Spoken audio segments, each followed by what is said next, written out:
자, 문제풀이 하겠습니다. 자, 이거는 이제 1번 보게 되면 청정소화약제의 농도와 관련된 용어 중, NOAEL의 의미는 되어 있습니다. 자, 먼저 이제 이 청정소화약제에 대해서 알아야 되는데, 과거에는 이제, 할로겐 화합물 소화약제가 있었습니다. 할로겐 화합물.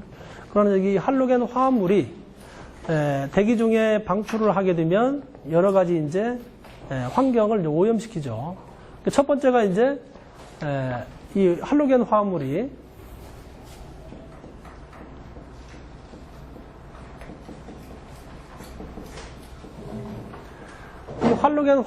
이게 대기 중에 개방이 되게 되면 이 염소 때문에 염소라는 게 있습니다. Cl. 이 염소 때문에 이제 지구에 이제 오존층을 파괴합니다.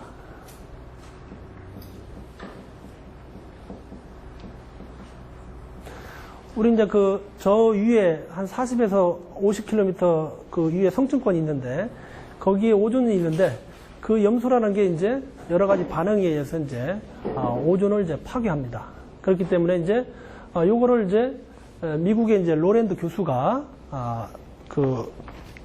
발명을 해서 오존층을 파괴한다. 이 염소가. 그래서 이제 이 할로겐 화합물을 이제 쓰지 못하게끔 이렇게 규제가 됐습니다. 그래서 2020년부터는 이제 쓸 수가 없고 지금 현재 이제 설치된 게 있기 때문에 아직까지도 이제 기사 시험 문제에 출제가 되고 있어요.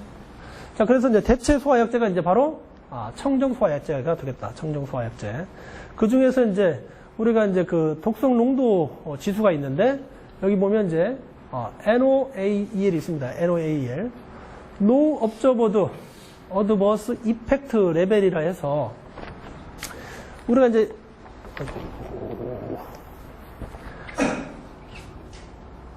심장에 이제 영향을 주는 인자로 분석하는데 우리 심장 있죠, 심장.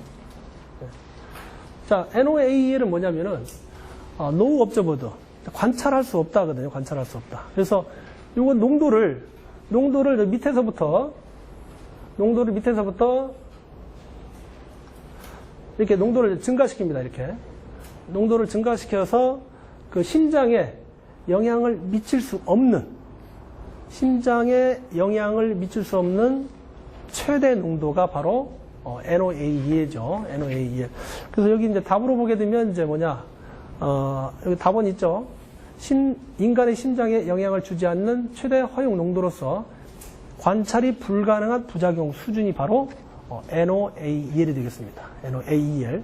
그래서 이거는 심장에 영향을 주지 않는 그러니까 농도를 이제 조금씩 증가시켰는데 심장에 이 선을 마주치게 되면 심장에 영향을 주는 거고 그 바로 밑에 최대 농도가 되는 거죠. 그래서 심장에 악영향을 주지 않는 최대 농도가 바로 뭡니까? NOAEL이 되겠다. 자, 오늘 이제 가를 보게 되면 주에 4시간 노출시켰을 때 모두 사망하는 최소 농도가 있는데 이것도 있어요. 전문 용어로 이거는 이제 LC100이라고 합니다. LC100.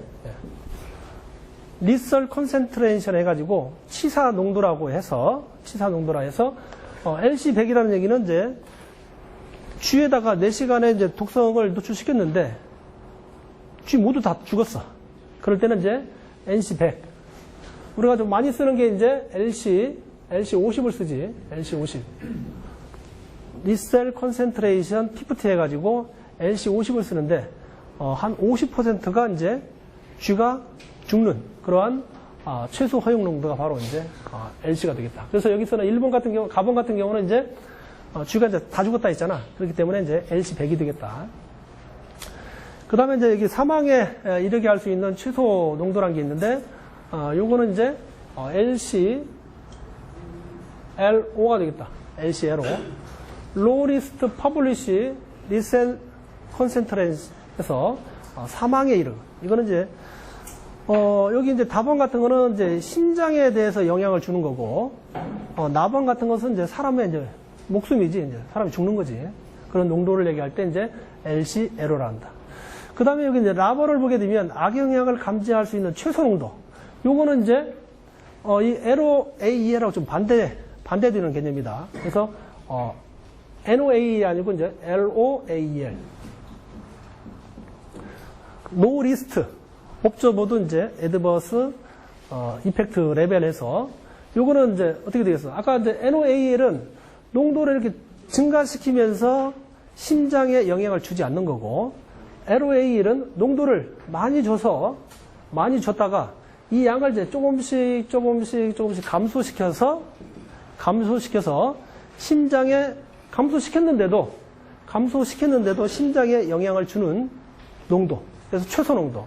그래서 심장에 영향을 줄 수 있는 최소 농도를 우리는 이제 LOAEL이라 한다. LOAEL. 아시겠죠? 네, LOAEL입니다.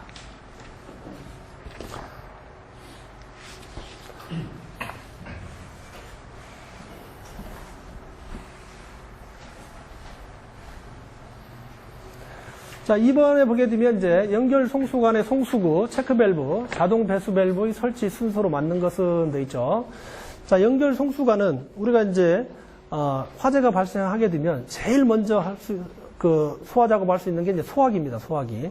그다음 두 번째, 화재가 더 확산됐는데 소화기로 불을 못 끄게 되면 그 다음 작업을 할 수 있는 게 뭐냐? 옥내 소화제라는 게 있어요. 옥내 소화전.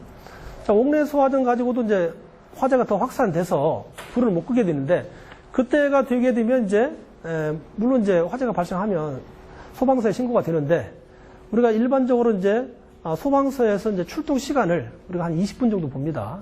그러면 20분 이내에는 이제 여기 이제 불특정 다수인이 가장 먼저 본 사람이 불을 꺼야 돼. 그런데 이제 이제 그 옥내 소화전까지 이제 사용을 해서 불을 못 끄게 되면 그 다음에 이제 소방대원들이 와서 불을 끄게 됩니다. 그렇게 되는데 이제 실질적으로 이제 이용할 수 있는 게 이제 이러한, 물론 이제 소방차가 밖에서도 끌 수 있지만 실내에서 이제 끌 수 있는 게 이제 이러한 연결 송수관이 있습니다. 연결 송수관. 그래서 연결 송수관에 보게 되면 습식하고 이제 건식으로 이렇게 분류가 되는데, 자, 이쪽으로 돌려주세요.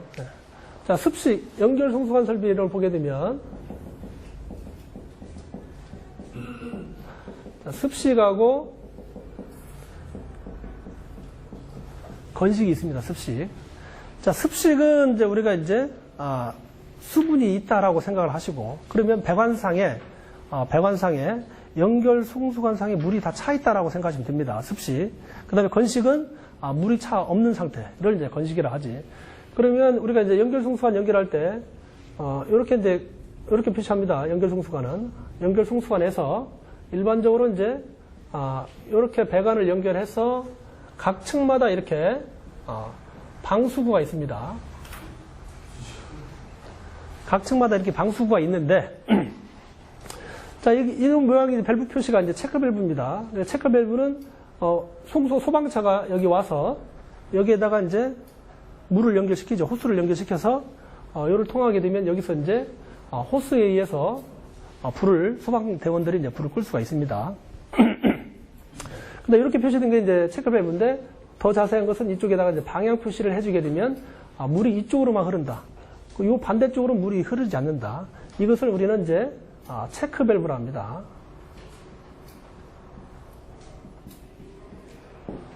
이렇게 도시기후가 이렇게 된 것은 이제 체크 밸브. 그래서 체크 밸브가 있는데, 자, 우리 습식 같은 경우는 어떻게 해? 자, 여기 체크 밸브에서부터 여기 방수구까지, 여기까지 다 물이 다 차 있다. 물이 차 있는 상태를 우리는 습식이라 합니다. 습식. 그 다음에 똑같이 표시할 때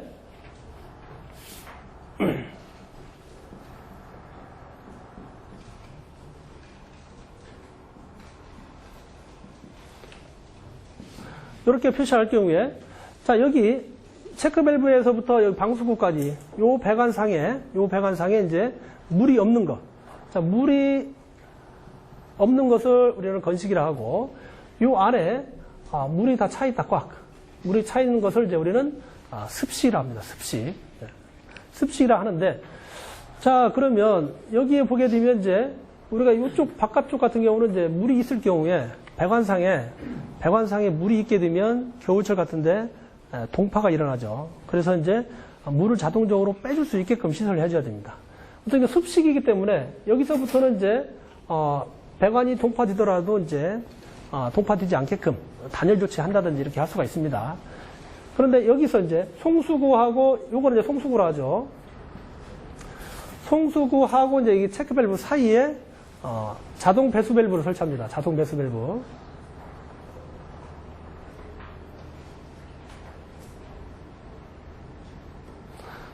이게 바로 이제 자동 배수 밸브가 되겠습니다.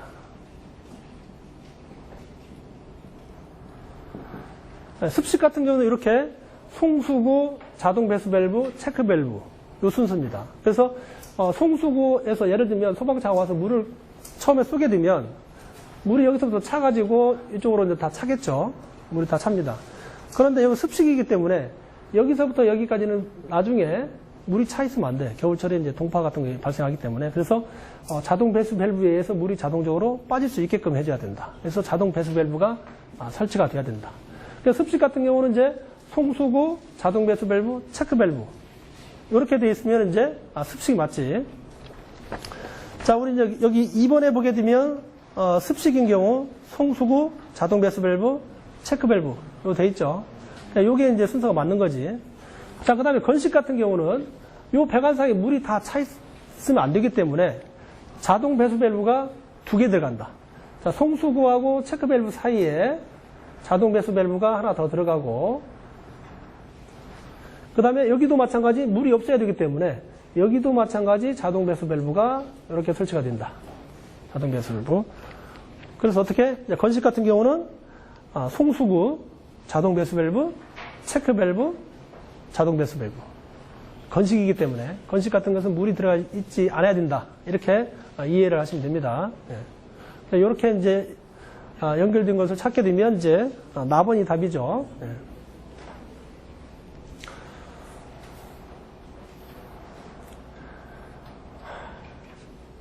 다음 3번. 다음 소화기에 대한, 이거 뭐 안 맞네, 이거.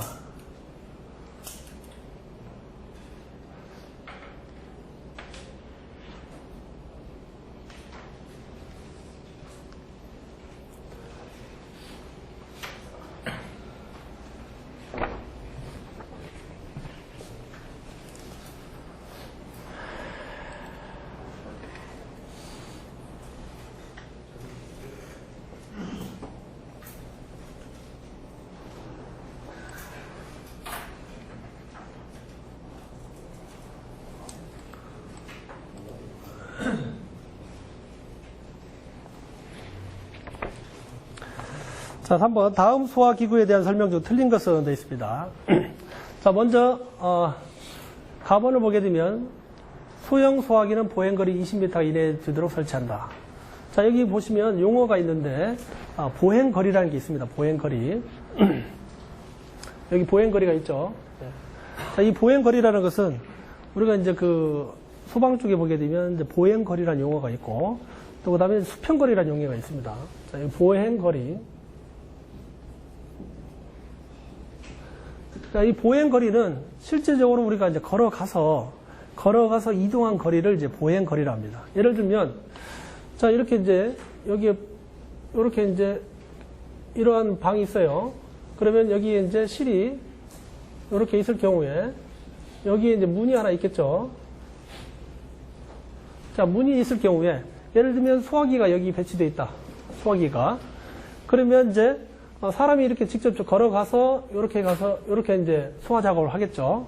그래서 이 보행거리라는 것은 실제적으로 사람이 이렇게 걸어간 거리, 이것을 이제 보행거리라 합니다.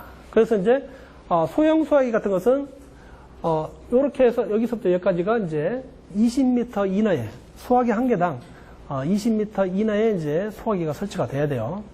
그 다음에 대형 같은 경우는 이제, 대형 소화기는 보행거리 30m 이내가 되도록 이렇게 설치를 해야 된다. 자, 그 다음에 이제 보행거리가 있고, 그 다음에 이제 우리가 수평거리라는 용어가 있습니다. 수평거리. 수평거리. 자, 이 수평거리 같은 것은 이제, 옥내 소화전이나 오기 소화전을 연결할 때, 또 그 다음에 연결 송수관 설비도 설명을 할 때 이제 수평거리가 있어요. 이 수평거리는 이제 우리가 쉽게 얘기하게 되면 반경이라고 생각하면 됩니다. 반경.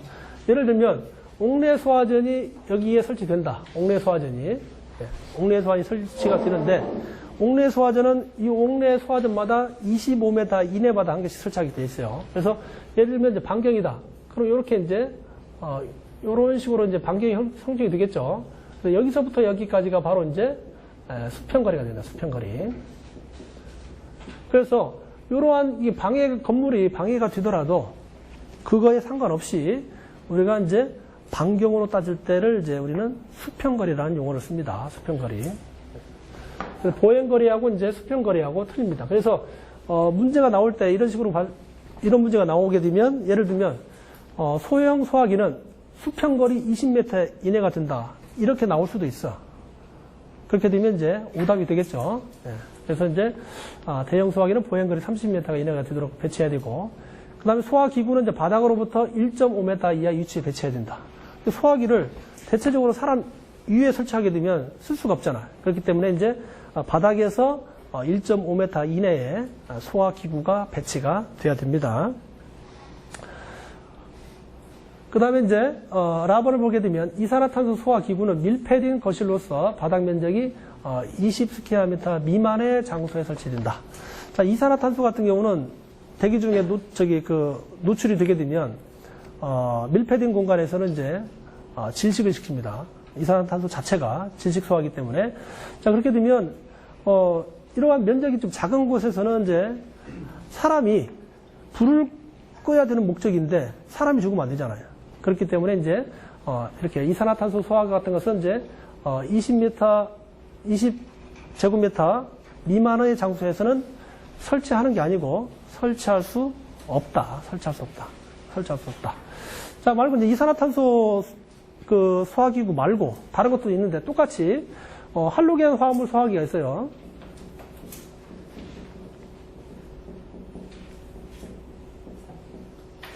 자, 할로겐 화합물 소화기 중에서 두 가지 1212라고 2401이 있어요.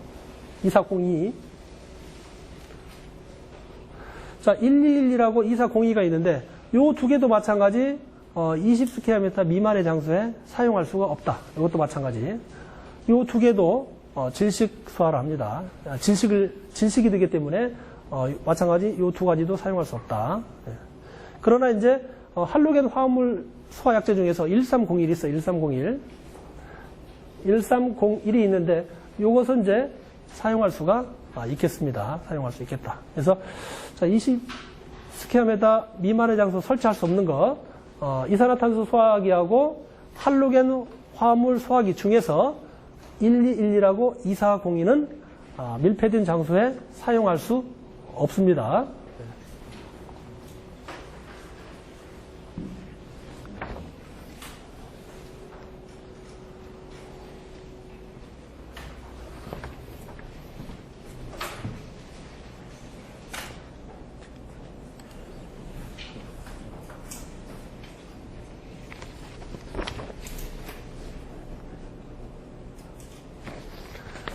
자, 4번 포소화 설비 구성 요소가 아닌 것으로 되어 있습니다. 자, 포소화 설비는 뭡니까? 여러분들이 쉽게 이해를 하려면은 비누 거품 이런 거, 퐁퐁 이런 거품이라 생각하시면 됩니다. 그렇게 해서 이제 물과 이러한 퐁퐁, 예를 들면 그런 퐁퐁들을 섞게 되면 이렇게 이제 공기 중에 이렇게 발포하게 되면 기포가 발생하죠. 그러한 것을 이용한 것이 이제 포소화 설비가 되겠습니다. 포소화 설비. 근데 포소화 설비 구성 요소가 여러 가지가 있는데 지금 여기 보시면 이제 먼저 이제 자동 개방 밸브가 있어. 자동 개방 밸브는 화재가 발생된 지역에 자동적으로 이제 개방이 돼서 그쪽으로 이제 소화할 수 있게끔 포소화 원액이 이제 흘러갈 수 있게끔 하는 밸브가 바로 자동 개방 밸브가 되겠다. 그다음에 클리닝 밸브가 있는데 이 클리닝 밸브는 분말 소화 설비에 사용되는 그러한 구성 요소가 되겠습니다. 분말 소화 설비. 자, 분말 같은 것은 이제 소화 약제 중에서 고체 소화 약제입니다. 고체 소화 약제인데 우리가 화재가 발생을 해서 그 분말을 한번 방사하게 되면 이런 고체이기 때문에 밸브나 아니면 관이 꺾이는 곳이라든지 이런 곳에 분말이 이제 체류하겠죠. 그럼 분말이 체류하게 되면 고체라는 것은 이제 대기 중에 수분을 함유하게 되면 응고가 일어나요. 그 응고가 일어나게 되면 나중에 다시 사용을 할 경우에 이제 배관이나 밸브 등이 이제 막히겠죠. 막히게 되면 이제 실제적으로 다 화재가 발생해서 소화 기능을 해야 되는데 그렇지 못할 경우가 있습니다. 그러면 이제 분말 소화 설비를 이제 약재를 방전한 후에 이 클리닝 밸브를 개방을 해서 배관 중에 있는 그런 분말 가루 등을 이제 깨끗이 청소하는 그러한 기능을 한다라고 이해를 하면 되겠습니다. 그래서 이제 이 클리닝 밸브는 이제 분말 소화 설비에 사용된다. 자, 혼합 장치가 있습니다. 포소화 설비에 혼합 장치가 이제 4가지가 있어요. 4가지. 4가지가 있는데 이 혼합 장치도 상당히 그 기사 문제에 많이 출제가 되고 있다. 그래서 이제 뭐 라인 프로포셔너, 그다음에 프레저 프로포셔너, 프레저 사이드 프로포셔너, 펌프 프로포셔너 이렇게 한 4가지가 있습니다. 혼합 장치. 이건 다음에 또 깊이 설명드릴 때 설명드리도록 하고, 그 다음에 이제 고정포 방출구. 이거는 이제 이동식이 아닌 고정식 방출구. 실제적으로 이제 포소화액제가 이제 나오는 부분이 이제 고정포 방출구가 되겠다. 그래서 이제 여기 이제 포소화 설비의 구성 요소가 아닌 것은 이제 클리닝 밸브가 되겠지. 이거는 이제 분말 소화 설비에 해당되는 그러한 구성 요소가 되겠습니다.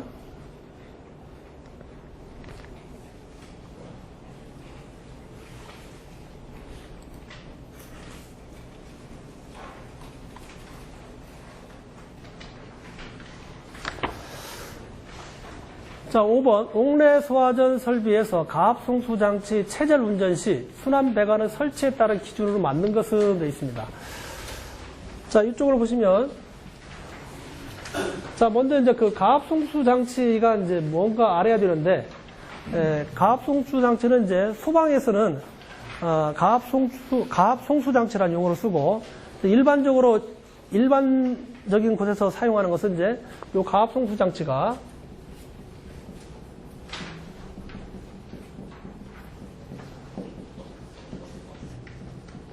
펌프라고 생각하면 됩니다. 펌프, 물펌프. 자, 펌프 하는 역할이 뭡니까? 낮은 곳에 물을 높은 곳으로 올리는 역할을 하는 게 펌프죠. 네, 그래서 이제 우리가 일반 용어에서는 펌프라 얘기하고, 우리 소방에서는 이제 전문 용어로 이제 가압 송수 장치를 합니다. 가압 송수 장치. 그래서 이제 예를 들면 이렇게 이제 밑에 있는 물을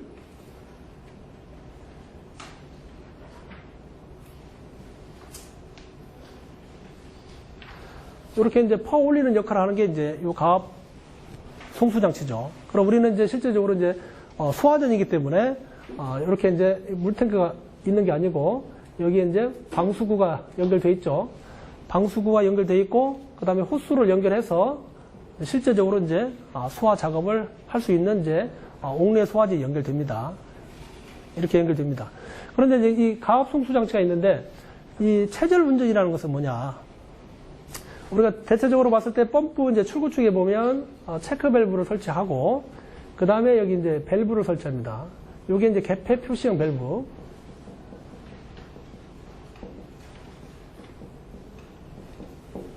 개폐 표시형 밸브를 설치합니다. 그래서 우리가 이제 체절 운전이라는 것은 뭐냐면 요 펌프를 가동을 시키게 되면 밑에 있는 물을 위로 올리죠. 밑에 있는 물을 위로 올리는데 요 밸브를 닫습니다. 요 밸브를 잠그게 되면 이쪽으로 이제 물이 못 나가죠. 나가는 것을 이제 막는 거죠. 그래서 요 낮은 그 펌프 출구 쪽에 이 밸브를 잠근 상태에서 운전을 하는 것을 이제 체절 운전이라 합니다. 그러면 여기 밸브를 닫은 상태에서 요 펌프가 이제 돌아가게 되면 어떤 현상이 일어나느냐? 펌프에 보게 되면 이제 물을 퍼올리는 임펠러가 있어요.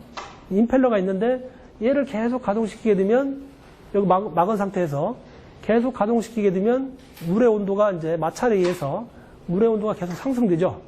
상승되게 되면 여러 가지 이제 문제가 발생할 수 있습니다. 심지어는 이제 계속 가동시키게 되면 열이 계속 전도가 돼서 모터가 이제 소손되는 경우도 있죠. 그래서 이제 요 체절 운전 시에 모터가 소손되지 않게끔 배관을 하나 두는데 이런 배관은 이제 순환 배관이랍니다. 이렇게 이제 하나의 배관을 이렇게 따서 이런 쪽으로 다시 물 쪽으로 이렇게 빼는 배관. 이것을 우리는 순환 배관이라죠. 순환 배관.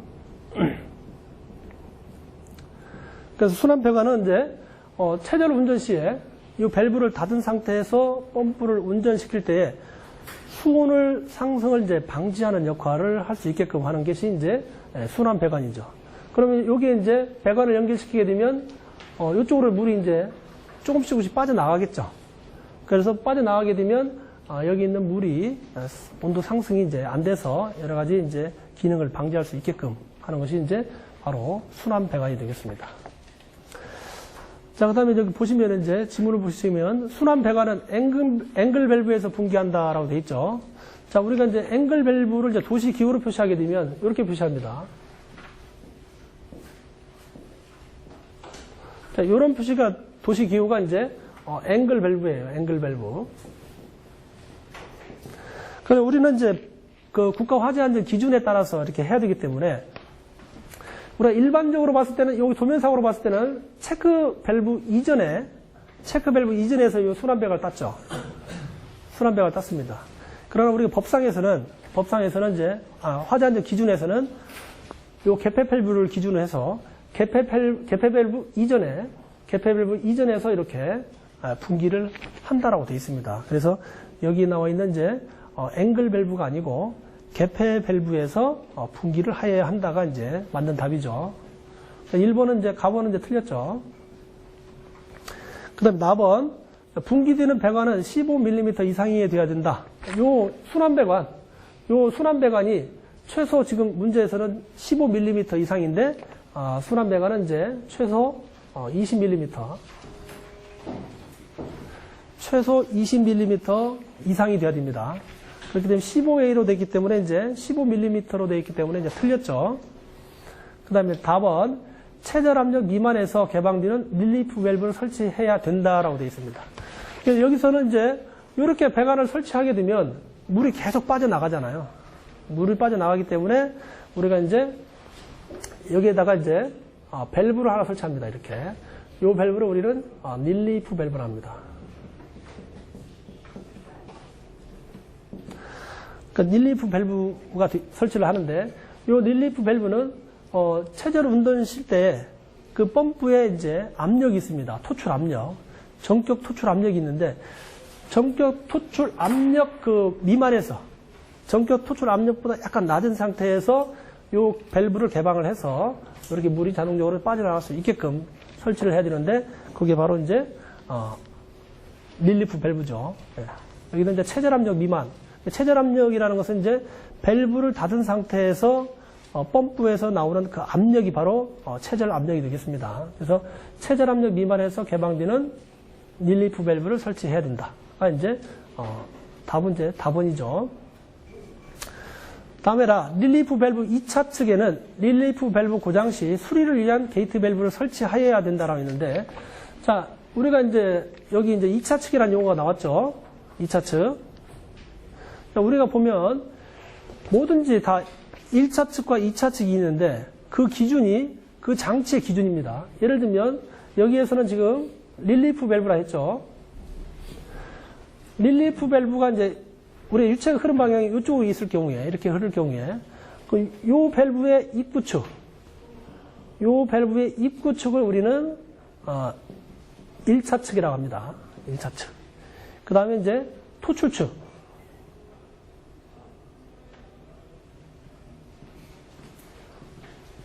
토출축을 우리는 이제 2차 측이랍니다. 2차 측. 2차 측. 그러니까 모든 것을 어떤 밸브든 여기 지금 현재는 이제 우리가 릴리프 밸브를 설명하는 부분이기 때문에 릴리프 밸브를 기준으로 했을 때 입구축은 1차 측, 토출축을 2차 측이랍니다. 마찬가지 뭐 펌프도 마찬가지. 펌프를 기준으로 하게 되면 입구축은 2차 측, 토출축은 2차 측이 되죠. 그래서 지금 여기 이제 그 지문상에 보게 되면 릴리프 밸브 2차 측이니까 예를 들면 여기에다가 이제 밸브를 설치를 했을 경우에 고장 수리를 위해서 설치를 하여야 된다라고 이렇게 나왔잖아요. 지문상에. 그렇게 되면 여기서는 이제 릴리프 밸브 2차 측은 우리가 여기 이제 그 릴리프 밸브를 설치하는 이유는 안전을 위해서 설치하는 거예요. 안전. 그래서 안전장치이기 때문에 2차 측에다가 이 밸브를 설치하게 되면 예를 들면 고장이나 수리 시에 일반적으로 이 밸브를 잠굽니다.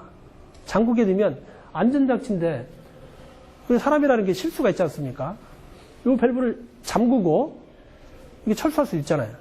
그렇게 되면 정작으로 돌릴 때 이 밸브가 닫은 상태에 돌리게 되면 물이 다른 데로 빠져나갈 수가 없잖아요.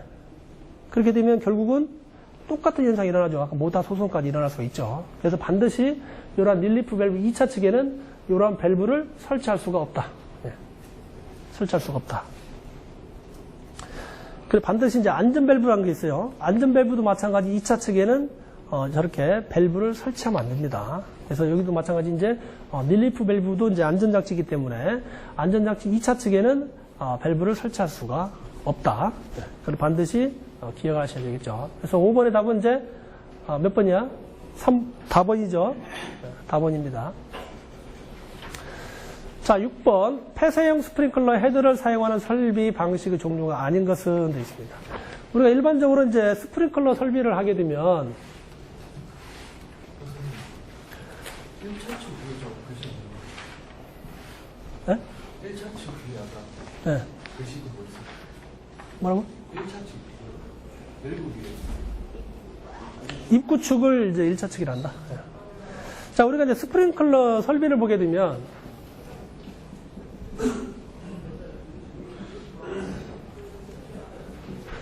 네 가지가 있습니다. 네 가지. 네. 첫 번째 이제 습식이 있고, 그 다음에 건식, 준비 작동식,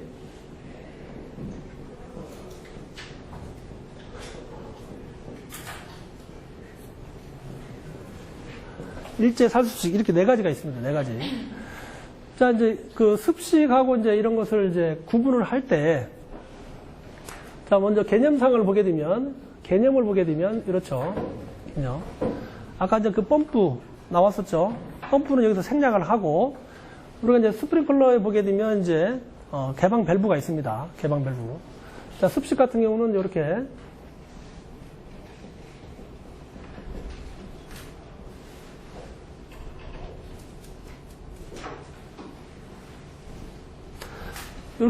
이렇게 생기는데, 이게 바로 이제 알람 밸브입니다. 습식 같은 경우는 이게 이제 알람 밸브라는 용어를 씁니다. 알람 밸브. 그 알람 밸브 이제 입구 축은 1차 측이죠. 1차 측이고 2차 측 알람 밸브 출구 측이 이제 2차 측이에요. 2차 측인데 그럼 1차 측과 2차 측이 뭐로 이루어졌느냐에 따라서 이제 구분을 합니다. 그래서 습식 같은 경우는 1차 측과 2차 측에 전부 다 가압수가 들어가 있습니다. 물이 들어가 있어요. 가압수. 알람 밸브를 기준으로 해서 1차 측과 2차 측이 있는데 이 배관상에 전부 다 물이 차 있는 방법을 우리는 이제 습식 스프링클러 설비라고 합니다. 습식 스프링클러 설비. 그 다음에 이제 건식 같은 것은 어떻습니까? 건식은 이제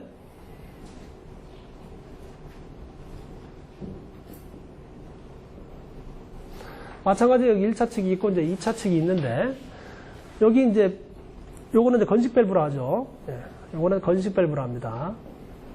그래서 건식 밸브 이제 1차 측에는 이제 여기는 물이 차 있습니다. 가압수. 예. 1차 측에는 가압수가 들어가 있어요. 소화약제인 물이 들어가 있습니다. 물이. 그래서 여기 2차 측에는 이제 뭐가 들어가 있느냐? 건식이죠. 건식이기 때문에 물이 들어가 있지 않다. 그래서 이제 여기 건식 같은 경우는 이제 압축 공기가 들어가 있어요. 압축 공기. 예. 압축 공기가 들어가 있습니다. 예. 건식은. 그래서 1차 측은 가압수, 2차 측은 이제 압축 공기가 들어가 있다. 그 다음에 이제 준비작동식이 있습니다. 준비작동식은 프리액션 밸브라 하는데 마찬가지 1차 측과 이제 2차 측이 있는데 1차 측은 이제 여기에 가압수가 들어있어요. 가압수. 가압수. 그 다음에 이제 여기 2차 측은, 그냥 대기 개방, 대기압 상태로 있습니다. 대기압 상태. 아무것도 안 들어있대요. 뭐, 일종의 이제 뭐 공기는 들어갈 수 있는데, 어쨌든 간에, 건식 같은 경우는 별도의 이제 압축 공기를 집어넣어서 압축 공기로 채워져 있고, 여기 이제 프리액션 밸브 같은 것은, 1차 측에는 가압수가 들어가 있고, 2차 측에는 이제 그 관 속에 아무것도 안 들어 있습니다. 그래서, 대기압 상태에 그냥 개방이 되어 있다. 라고 이렇게 이해를 하시면 되겠습니다. 그 다음에 이제 일제살수식.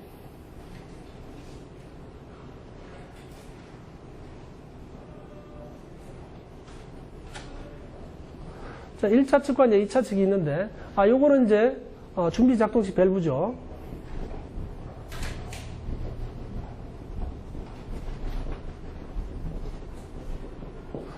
준비 작동 밸브. 자, 여기는 이제 일제 살수식 밸브 또는 다른 말로 이제, 델류지 밸브라고 합니다. 델류지 밸브. 네. 델류지 밸브. 네. 델류지라는 뜻이 이제 한 번에 왕창 물을 쏟는 것을 뜻하는데, 이제, 델류지 밸브가 되겠다. 그러니까 마찬가지 1차 측도 마찬가지 이제 가압수가 들어가 있어요. 가압수. 1차 측에는 가압수가 들어가 있고 여기 2차 측에는 이제 이것도 마찬가지 이제 대기압 상태로 그대로 이제 개방이 돼 있다. 자, 보시면은 이제 습식 같은 경우는 이제 여기 이제 이게 바로 여기 끝에 있는 게 뭐냐? 이게 이제 스프링클러 헤드입니다. 이게 이제 스프링클러 헤드.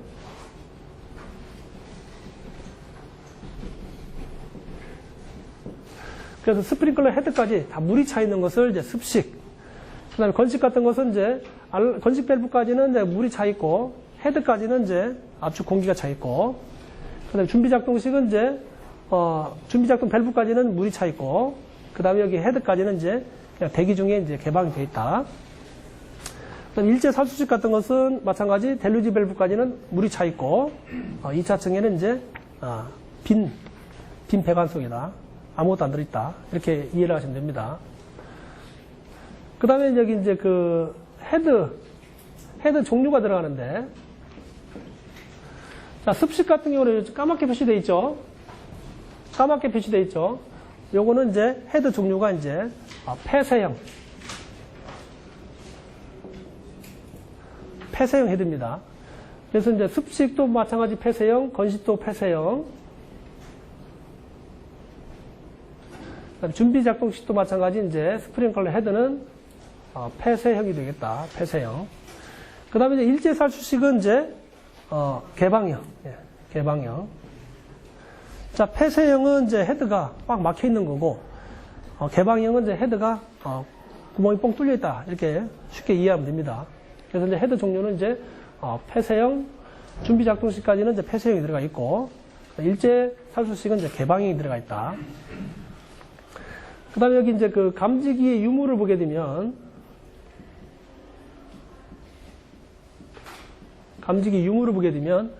자, 여기 이제 그 습식 같은 것은 화재 감지를, 불이 나게 되면, 이렇게 이제 불이 나게 되면, 화재 감지를, 누가 감지를 하느냐를 이제 구분을 하게 되면, 습식 같은 경우는 이제 화재가 발생을 하게 되면, 이 헤드가 감지를 합니다.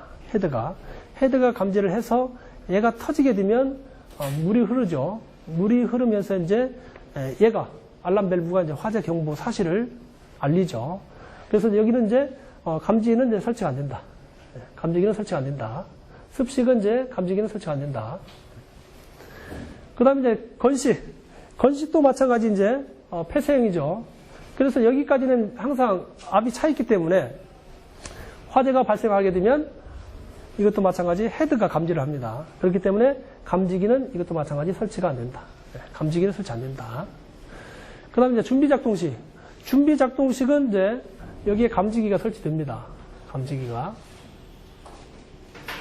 감지기가 설치돼서 1차적으로 준비작동식 같은 것은 화재가 발생을 하게 되면 얘 감지기가 먼저 작동을 합니다.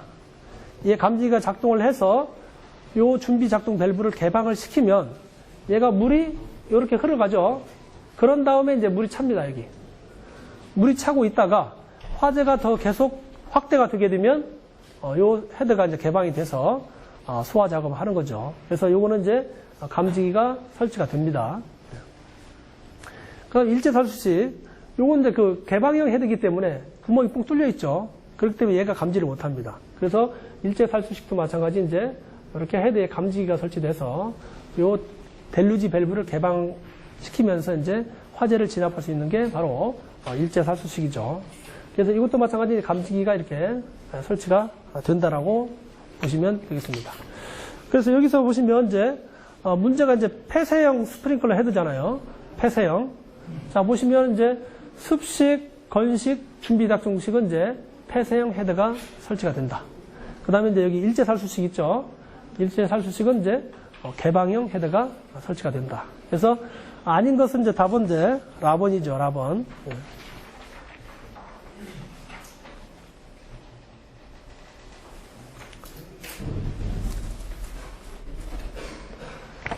자, 7번. 포소화 설비의 기동장치에 대한 설명으로 틀린 것으로 되어 있습니다. 자, 이제 포소화 설비 여기 기동장치는 수동식 기동장치입니다. 수동식 기동장치에 대한 설명이 되겠습니다. 자, 수동식 기동장치의 조작부는 화재 시 쉽게 접근할 수 있는 곳에 설치를 해야 된다. 화재가 발생했는데, 이렇게 이제 기동장치를 뭐 사람이 안 보이는 곳에 숨겨놓든지 하게 되면 화재 진압이 안 되겠죠. 이건 당연한 얘기고. 그래서 이제 조작부는 화재 시 쉽게 접근할 수 있는 곳에 설치를 해야 된다. 다음 차고에 설치하는 포소화 설비 수동식 기동장치는 방사 구역마다 2개 이상 설치할 거 되어 있는데, 차고 또는 주차장 같은 경우는 수동식 기동장치를 방사 구역마다 1개 이상입니다. 1개 이상. 그래서 여기가 틀렸죠. 예. 차고 같은 경우는 이제 여기가 이제 1개가 되겠다. 1개. 그러나 이제 2개 이상도 있습니다. 항공기 경납고에 설치하는 포소화 설비 수동식 기동장치는 이제 방사 구역마다 이제 2개 이상, 2개 이상 설치를 해야 된다. 차고 같은 것은 이제 규모가 작기 때문에 하나만 설치해도 되고, 항공기 경납고 비행기 같은 것은 좀 크죠. 크기 때문에 이제 방사 구역마다 2개 이상 설치를 해야 된다. 틀린 것은 이제 나머지 되겠습니다. 그다음 다 2개 이상의 방사 구역을 가진 포소화 설비에는 방사 구역을 선택할 수 있는 구조로 할 것. 그래서 방사 구역이 여러 가지 실이 이렇게 있으면 화재가 발생한 곳만 이제 밸브를 개방시켜서 화재가 이제 진압이 될 수 있도록 이렇게 해야 됩니다. 그래서 2개 이상이 방사 구역을 가진 곳에는 이제 선택 밸브를 설치를 한다든지 아니면 이제 그 자동 경보 밸브 있죠. 자동 개방 밸브, 자동 개방 밸브를 설치를 해서 방사 구역마다 방출이 될 수 있도록 이렇게 해야 됩니다. 다음 호수 접결구에는 가까운 곳의 보기 쉬운 곳에 접결구라고 표시한 표지를 이렇게 설치를 해야 됩니다. 그래서 여기 7번에서는 이제 나번이 틀렸죠. 차고에서는 이제 방사 구역마다 1개 이상, 항공기 경납고 같은 것은 이제 2개 이상 설치한다. 2개 이상. 자, 이번 시간은 여기까지 하겠습니다. 수고했습니다.